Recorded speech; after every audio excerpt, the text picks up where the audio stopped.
The clearest lesson from Lee Min-ho's 2025 is that scale is no longer enough.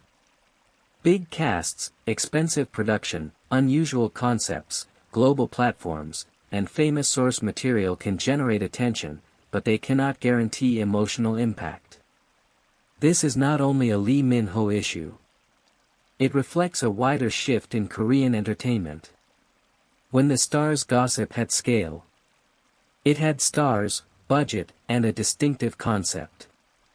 Omniscient Reader also had scale, a popular source, genre spectacle, cinema ambitions, and international marketability. Yet both projects faced forms of criticism that pointed to the same underlying problem: audiences now demand more than packaging.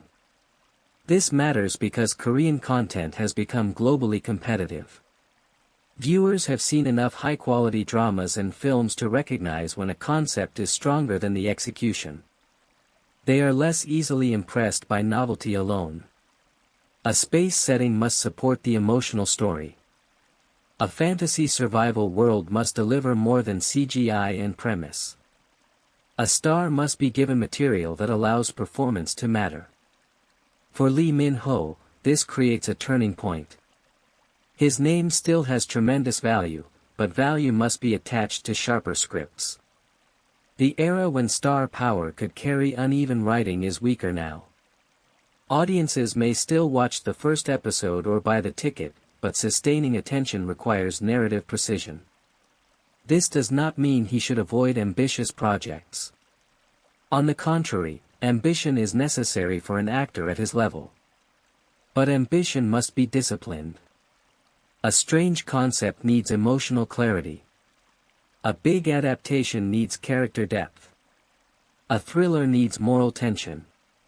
A romance needs believable intimacy. Without those foundations, scale becomes noise.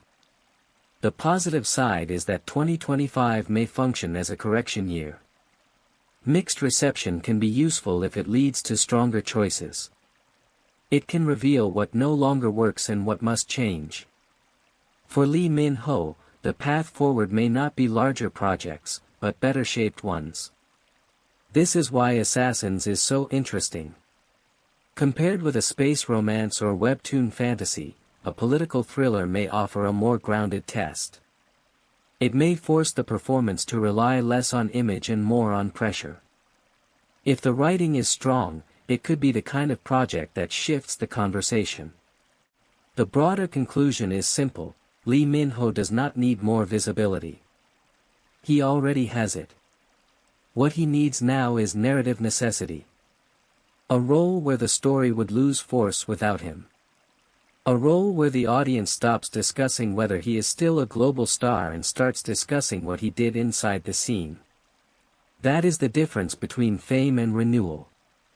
And after 2025, renewal is the more important word.